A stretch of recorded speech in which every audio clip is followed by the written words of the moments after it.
You're smart, you're motivated, you want to do something big. You're on the verge of being a young boss, and we're going to help you get there. I'm your host, Isabel Barrino, and welcome to the Young Boss Podcast, where youth is your power.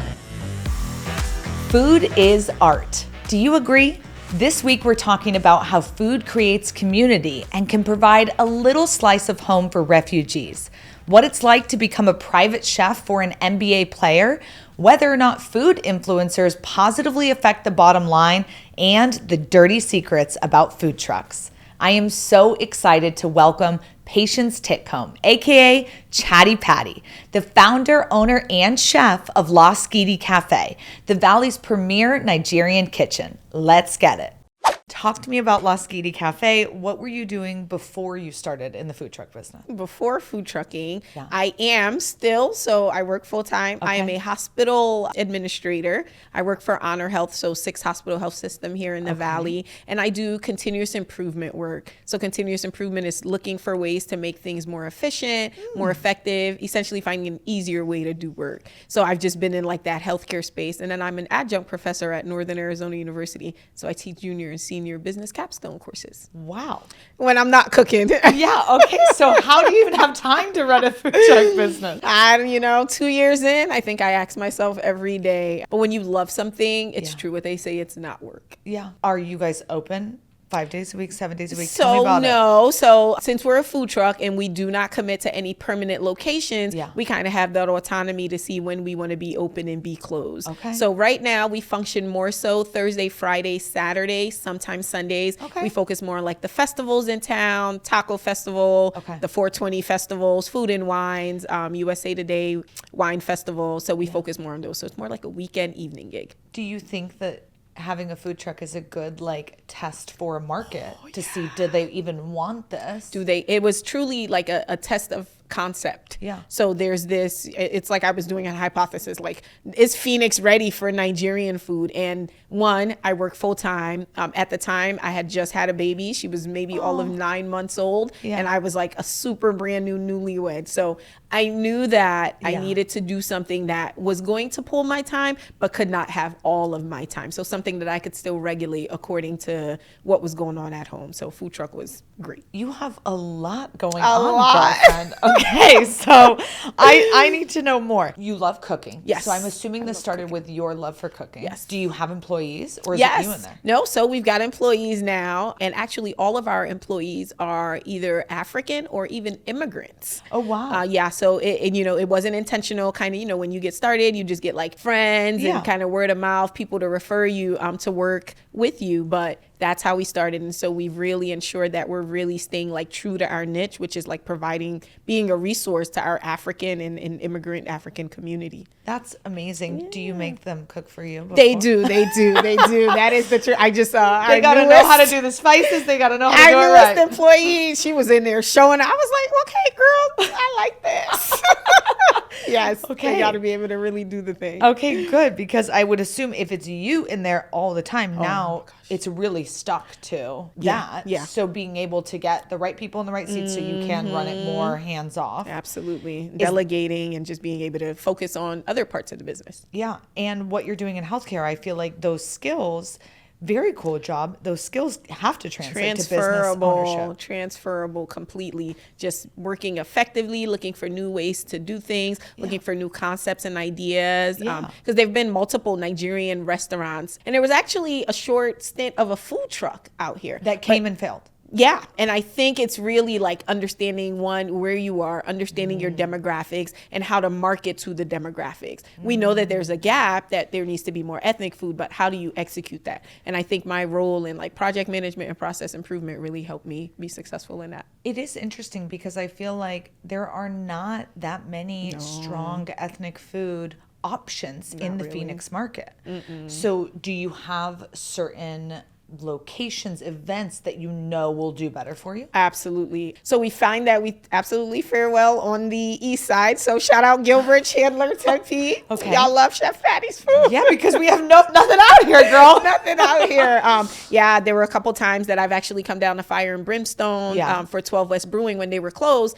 and our food truck was substitute there. And when I tell you, like, it was packed, Tipsy Cactus or Cactus down in Mesa, packed to the brim. I mean, it's always a sellout. Any of the Amazons on like Rural Road in Tempe, packed to the brim for sure. Midtown Central Phoenix for sure too, definitely, you know, will show us love. But we found like our locations, food and wine festivals, we don't know if it's because they're all drunk or because the food is really good, but whatever it is, I'll take it. Either way, it's a win. Either way, it's a win. The festivals are always a hit too. And people are just excited to see something new. I don't know about you guys, but when I go to food festivals and all I see is like tacos, hot dogs, and pizzas, I'll just go home and eat. Yeah, it's like been there, done that. Like been there, done that. I want to taste something new. So I love being able to like be that representation of something new. Do you often get people who are walking up and saying, I don't even know what to get. What do I get? Boy, I got stories. Yeah. I've been trying to run off the highway like twice. No. At least twice. We'll be parked up maybe in a random location and maybe folks are getting off work. I've had people come get off the bus. I'm like, Nigerian? I've heard of this. Because most African food that people are going to be familiar with is Ethiopian. Yes. Because Ethiopian restaurants, they'll tend to pop up more frequently. Yes. Or anything close to like Caribbean would be like Jamaican. So to see Nigerian, it's like, sends what people is this? Absolutely. So even at the minimum, and you know, we can talk about some of the dishes, but I have what I call gateway dishes. Okay. So you're a newbie, you've never had Nigerian food.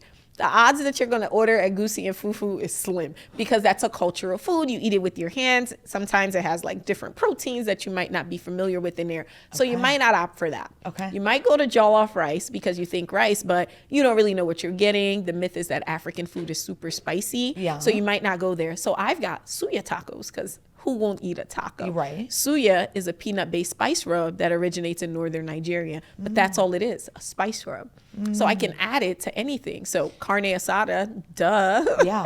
Yeah. You grill it up with the onions and toss it on flour or corn tortillas, and I make a homemade crema, and people love it. So you start there. Okay. Then we created a combo. So now you can add jollof to your tacos. Okay. Tacos, rice, I could do this. Okay. Then they'll graduate up to the jollof rice. And soon they're ordering like 5 bowls of egusi and fufu because they've graduated up to it. Do you find people that are coming like every time you're there, they're like, I'm coming back. Sometimes I'm like, I already know what you want. There, I've got a handful of regulars. Wow. A good handful of regulars, yeah. How does marketing work for food truck? Do you let people know we're posting up here? This is when we're open. How does that work? Even with all that, you'd be surprised. But yes, so I mostly rely on my social medias to kind of get the words out about our location. So Instagram, I'm building my TikTok, just hit 1,000 followers. Ooh, okay, give her a follow. So that's new for us. So we post on there. We also post on our website. Yeah. And then I have people that subscribe to our website.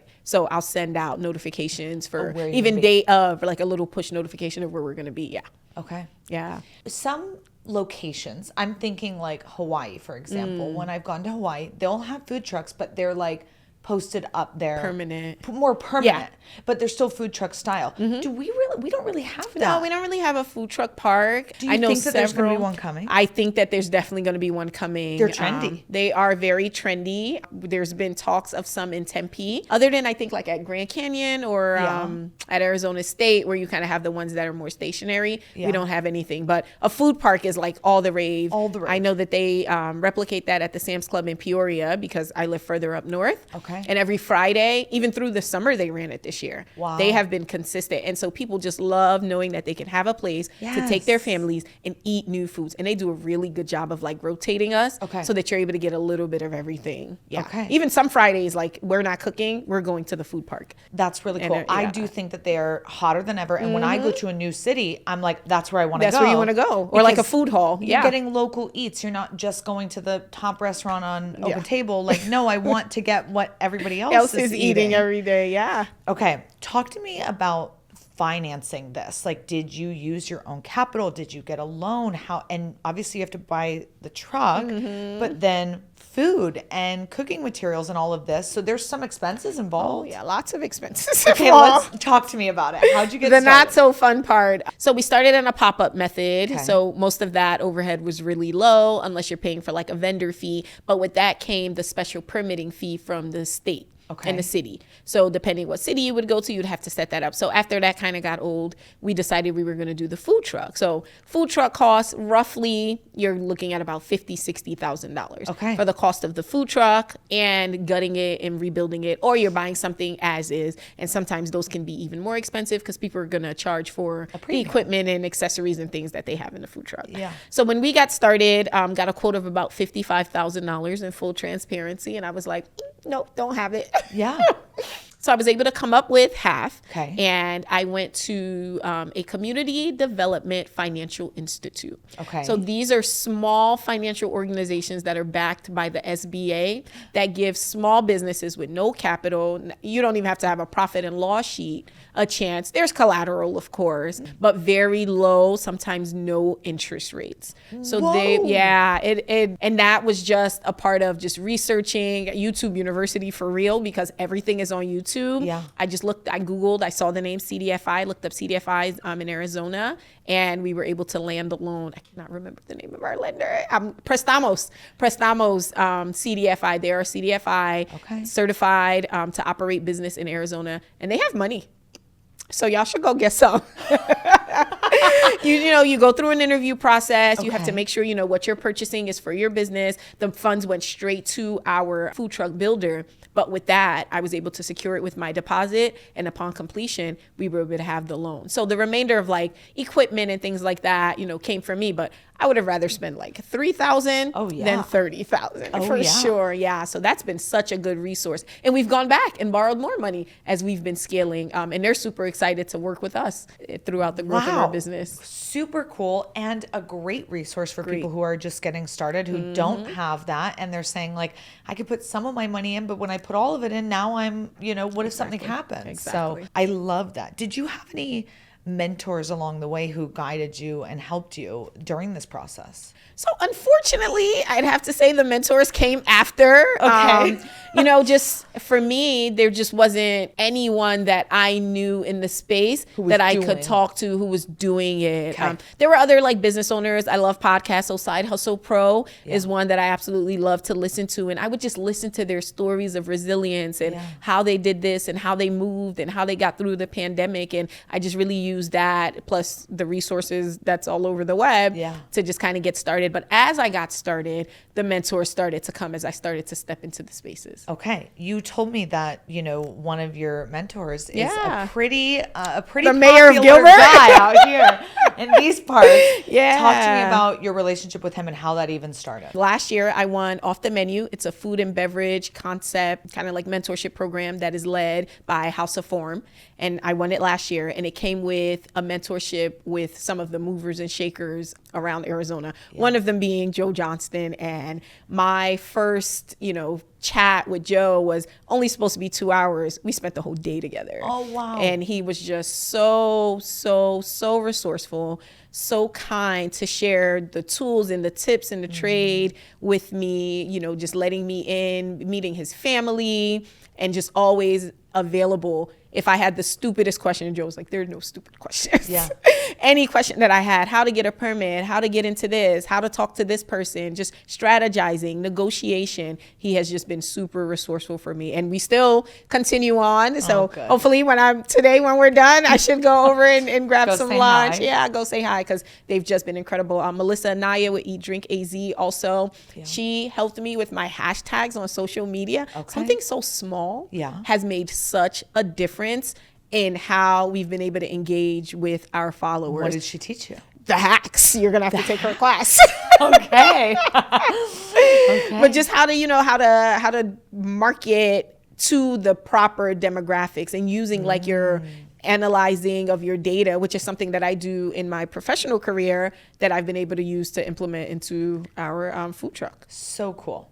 So cool. That is really amazing to hear that. What do you think the hardest part of being a business owner has been for you? So no one told me it'd be a 24-hour job. My job, I'm a vet now. You kind of build your schedule around yourself. So my 9 to 5 has kind of been pretty lax. I think about this food truck every second of every day. My anxiety has gone from like here to here because you're constantly thinking, do I have enough spoons? When's this event? Who's coming? Did you check Instagram? Check Facebook? Check TikTok? Yeah. It drives me crazy. My husband says I sleep with my phone now. Yeah. Just like this. It's a lot. But it's a lot. It's mental overload. It's insane. Okay. I want to talk about like life challenges and resilience as we talk about mental health and the overload, because I do think that that's skipped over. People position entrepreneurship as such a sexy thing and like, oh, it's going to be fun and you get to control your life and this, that. Under my eyes? I'm hiding them, but yes. No, I think that really you don't understand it. A lot of people, business owners, they don't understand when they get started. It is holding up a mirror to all the worst things about you, all your weaknesses, all your flaws, and it becomes so hard to not let it feel like you're failing and you're doing all these things wrong and just that overload. And then you still have all these other things going on. Life be lifing, they say. Life is lifing. You know, I know that you had your daughter. Yeah. While you're working 2 full-time jobs, starting a business, doing all this. Talk to me about that and just like the overwhelm and how have you, there's no such thing as balance, right, in all of this, but how have you dealt with it? I had my oldest, I have a 15-year-old. I had my oldest when I was 20 and I had her in undergrad. Yeah. I had her on a Tuesday and I was back in school the following Tuesday. So rigorous schedule, so I just never really gave myself that opportunity of like sit in it, sink in. It's like sink or swim, baby. We've got to keep swimming. And so fast forward to 13 years later, 0 out of 10 do not recommend. By the way, I planned a wedding 4 months postpartum. It was the absolute worst. Great wedding. But that experience was bad. And all while I was doing that, I was dealing with the launch of Las Gidi. And so everything just really seemed, I tell people like, I probably looked like a robot on my wedding day. Cause in my head, it's, that like the meme of like all the drawers are getting pulled open and everyone's writing on the chalkboard. Cause that's what that felt like. And it's like, we came off of that. It was like a short honeymoon and it was like full on Las Gidi with the launch of the business. I had a brunch in my backyard, like 50 people. It was sold out. And that just absolutely skyrocketed. So I really haven't been able to really just kind of sit in like the stops of life. It's like the kids got to fit into the schedule and this has to fit into the schedule and that has to fit into the schedule. And that's just the way we've been operating. It has been go. Things are slower now, thank goodness, because we've been able to regulate the business. I've been able to get some help. I've been able to do some delegation. So taking a lot of time for myself, especially this year, even if my followers protest. Are you ready to unlock your full potential and achieve your career goals? Subscribe to the Young Boss podcast for weekly inspiration and practical advice. Keep listening for more tips and tricks. Now, back to listening. Okay, well, talk to me about boundaries. Do you have a difficult time setting those boundaries? I'm in therapy for boundaries. Okay. No lie. We're working on it. It's hard. I think boundaries in my personal life Yeah. is a lot easier than boundaries in the business. We've been able to kind of rally up a couple celebrity clients doing food for, and you can't really say no to like a son's power forward. Yeah. When he wants his food, he wants his food. Yeah. And so, maybe this, or taking on new projects. I went to a music festival last week and now I want to have a music festival in Phoenix. So I got to calm down a little bit with that. But just being able to set those boundaries. So for myself, I said, no more new projects this year. Okay. So we've capped it with all the festivals and all the this and all the that. That's going to be it. So what are we looking forward for 2025? You know, what does 2025 look like? So baby steps on the boundaries, but we're putting them in. Okay.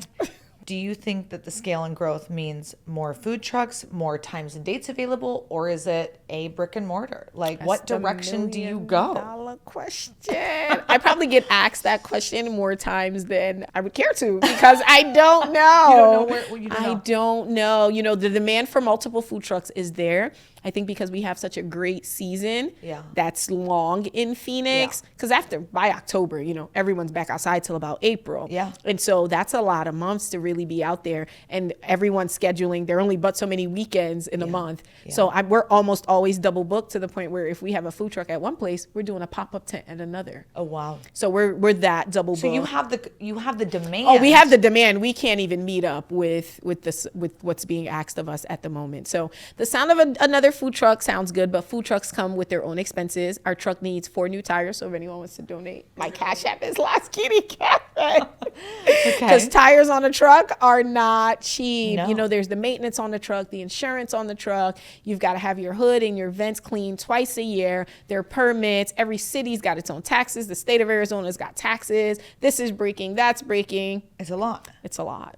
So that's why I've been like a little on edge with that. But I think, of course, maybe adding some more times out and dates out would be great. That would, of course, mean adding on more staff. So that's another expense. And then there's the good old brick and mortar. Brick and mortars are scary. Yeah, they are. Not everyone makes it, especially when they transition from a food truck to a brick and mortar. It's very challenging. I think location is imperative in Arizona. You know, no matter how good your food is, it's not every week someone's going to drive from Gilbert to Peoria or Peoria to Gilbert, just to get it. And not everyone has the funds or the availability to put something down in Midtown or to put something down in Scottsdale. So it's like, where do you go? And that's huge. Obviously, now being connected with other people who are running brick and mortars, have they given you some sort of like... Oh, yeah. Chef Gio, one of our mentors, he's like, come to Scottsdale, be next to me. He owns Virtue down in Scottsdale. Yes. He's been an amazing mentor to us as well, just even setting us up with some realtors out in the area to just kind of, you know, process, because they tend to know a little bit more and have more insight of the wares before it even goes out to the public. So where something's coming, we're working on it. Okay. I just wanted to know, is there like, you know, as you start in the food truck industry, is it like a, hey, I want to grow it this way of more trucks, more pop-ups, or is it with the intent to go brick and mortar? And I guess everybody has a different... Yeah, I think I'd say everyone's got a different... I mean, there's Randizzle's truck. Everybody knows about Randizzle's. He's been a trucker for 4 years. Some people just want to stay and in that you know, and he's looking at franchising as opposed to being in one steady brick and mortar. So that's an angle. Franchising. I didn't even... Yeah, franchising is a way to go because, you know, the burgers are delicious. That's an easy something to get into a market to franchise. So, there's a lot of angles you can go. Definitely. How long does it take from startup? And I know it's just your experience, but if you know from other people you've had conversations with, what's typical from startup to then like, we're actually making money now, we're actually cash flowing? Yeah, I'd say year two is most people's cash flow year. Wow. Year one, if you're not in the negative, you're doing a great job, and I want to know how you did it. Okay. It takes some grind because time. you're buying a lot of your capital. I mean, the truck of the truck is already half of whatever it is that you were going to even bring in. Yes. So about year two, some for year three.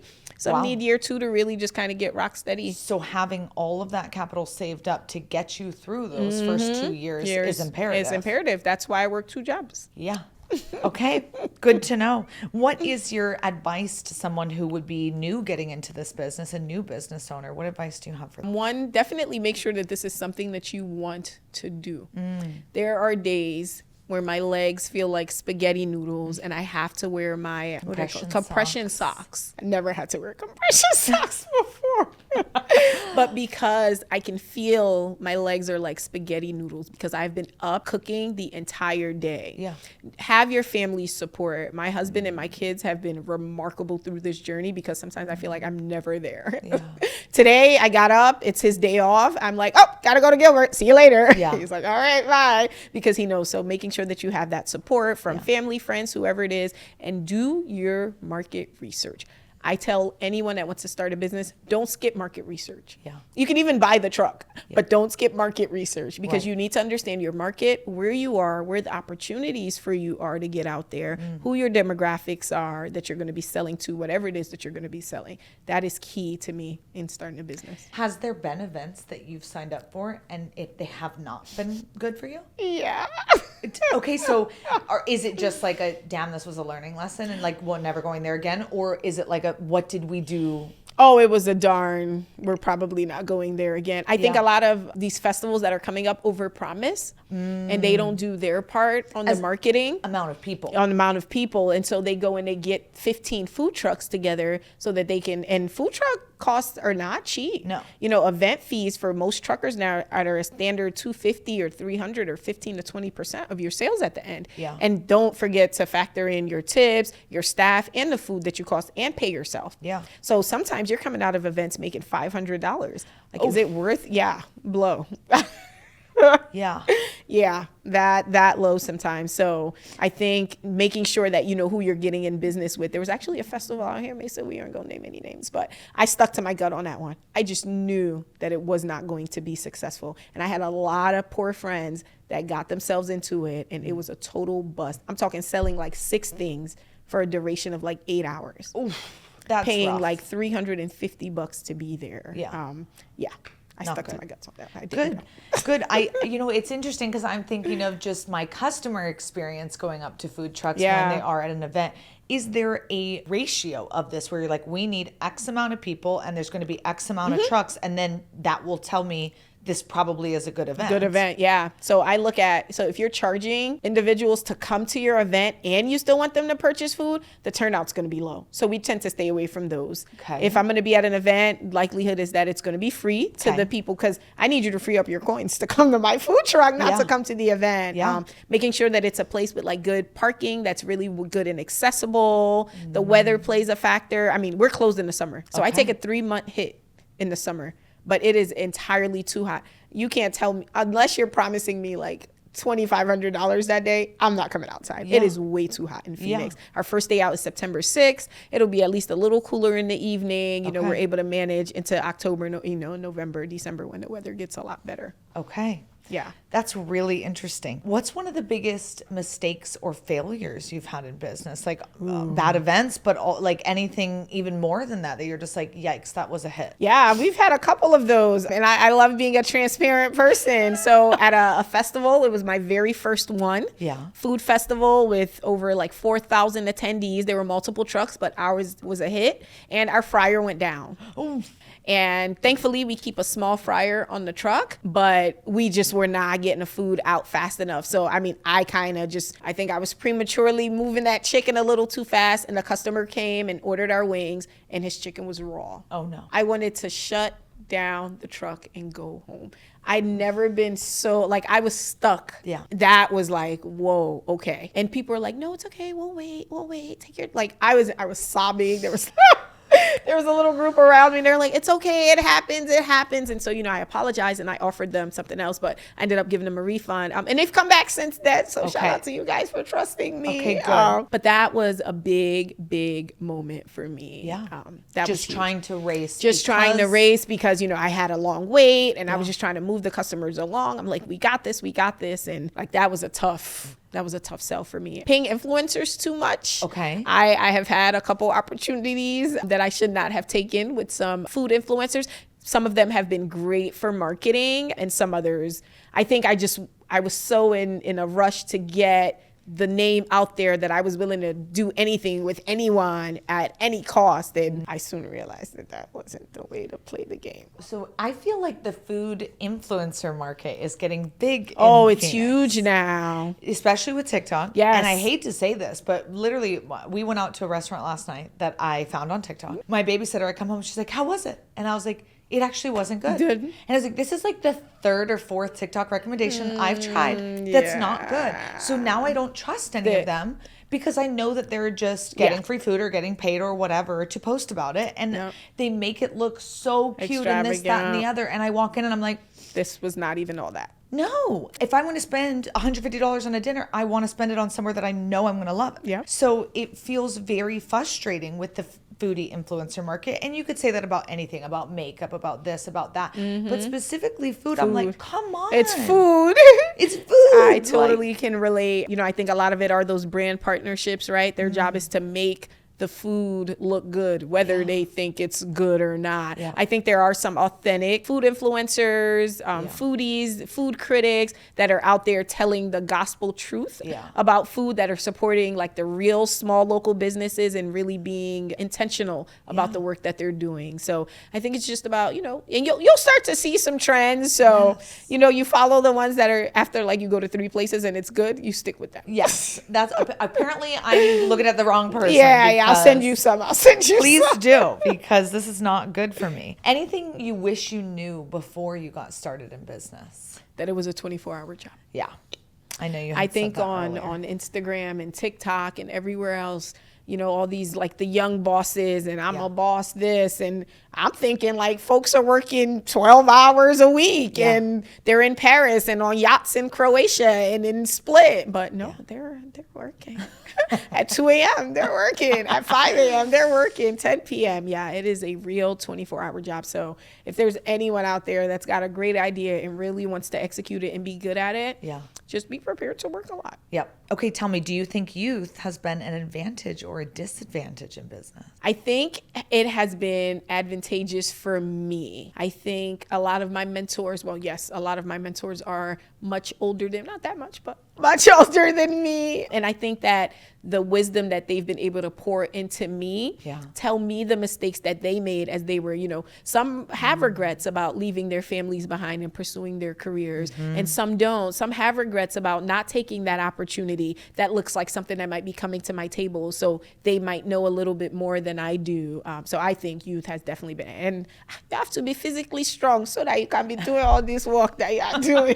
Hey, if you have spaghetti legs, imagine if you were 40 years older, okay? Exactly. So yes, it has been an advantage for sure. Have you lost the love of cooking, or do you still love cooking? No. One of my favorite books is The Joy of Cooking, and by Irma. I think she's got a German last name. Her husband committed suicide after a severe bout of depression, and she found joy in looking through the recipes from like her German grandma and grandpa, and started cooking. And you know, the book's like one of like the best-selling cookbooks out there, but there truly is a joy of cooking. And having a kind of scientific background, I've always been fascinated about how you put things together and make new things, and that probably is like my favorite part of cooking. Like I can take like 10 things from scratch and create like art, and that's pretty darn good. It is. So yeah, I still love it here. Okay, good. I wonder that sometimes, like when people start restaurants or food trucks or anything, it always starts with the love of cooking. And it's like, at some point, do you say like, actually don't like that anymore? And that is so sad to me, because it's such a joyous thing. And it is like a hobby that can be turned into an amazing business,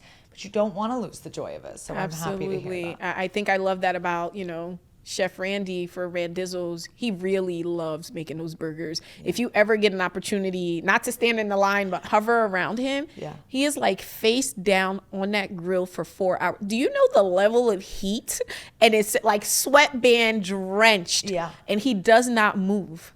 Because he is dedicated to this stuff. Like when I wanted to say hi, like he took 2 seconds and waved, but you know, he went right back to it. So I think it's really, really important to really know, and scaling too fast, I think, is what strips you of that joy of cooking for sure. You scale too fast, you get carried away. We've gotten a proposition to go to the airport. I'm not ready to go to the airport. It's a great idea business wise, but I'm not ready. I'm not ready for that volume. I'm not ready to dedicate at that time. I'm not ready to get into those policies. I'm just not ready. And, you know, I let the individual know, like, this just isn't my time. Later, for sure, we can revisit it. But right now, you know, I got to do what I can manage. Like, every piece of this that I execute is a part of me. So it has to be good. And I got to go my way. I love that you're saying no to some opportunities, and that is your boundaries in business. Yes, look at me. You're doing it, okay? Therapy who, okay? But you're doing it because I think it is really hard to not get distracted by the shiny penny and say, oh my God, that's what I've been dreaming of. Are you kidding? You know, and you've been saying no. Yeah. So that is pretty good job. It's difficult. It's really difficult. Especially when the opportunities are good. But if it's meant to be, it'll still be there. And it'll be better when you come back for it. Okay, I want to ask you like some quick fire questions. What's one book every entrepreneur should read? Crucial Conversations. I'm big on effective networking and resourcefulness. So Crucial Conversations has really helped. Who is your biggest role model? Anthony Bourdain, rest his soul. I mean, the guy was incredible. He lived the life that I hope to one day live. And it breaks my heart to know that, you know, somewhere inside he wasn't happy with that. Who's one chef you'd love to meet in person? Well, it was Anthony Bourdain, but, you know, I want to meet Guy now. Guy. He seems really spunky. He was here around the Super Bowl, and I missed that at Trevor's Liquor. So I'm on the hunt for you, Guy. We got to come to Triple D. I got to come to Las Guidi. I love it. What aspect of your business brings you the most joy? So I get a lot of them. So recently I've been getting a lot of immigration lawyers reach out to me about teenagers or, you know, young adults that came to the United States seeking asylum.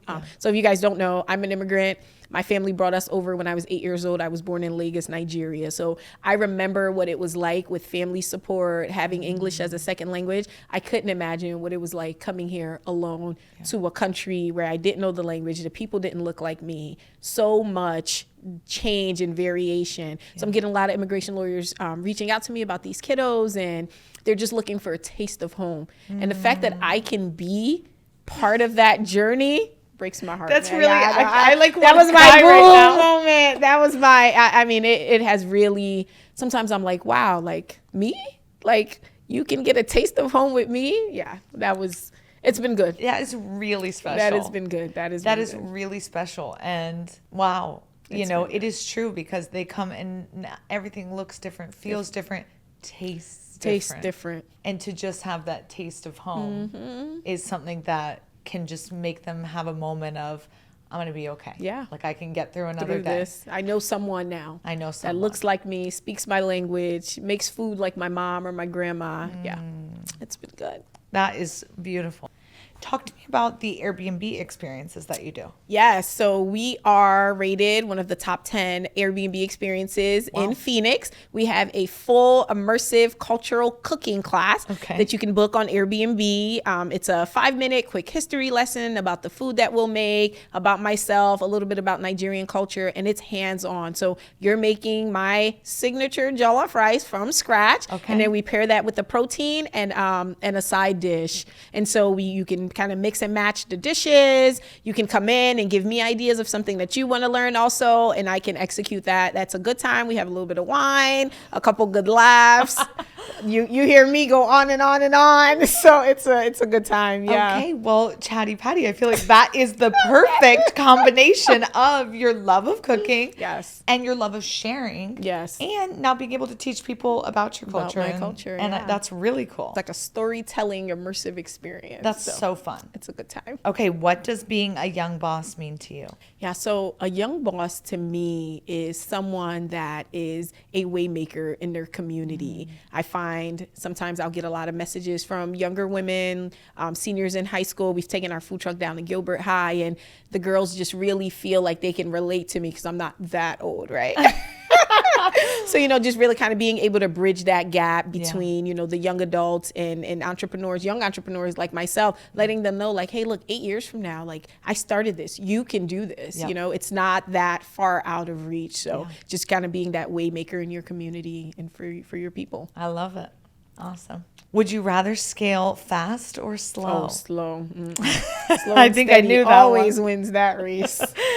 What's your biggest strength? I think my resourcefulness has been a huge strength for me. They say patients can talk about anything. Nick Saletti from ABC 15 calls me Chatty Patty. Okay. Just, talking, he says you can talk about anything. Like talking just comes natural to you. Okay. So I think I've been able to leverage that strength.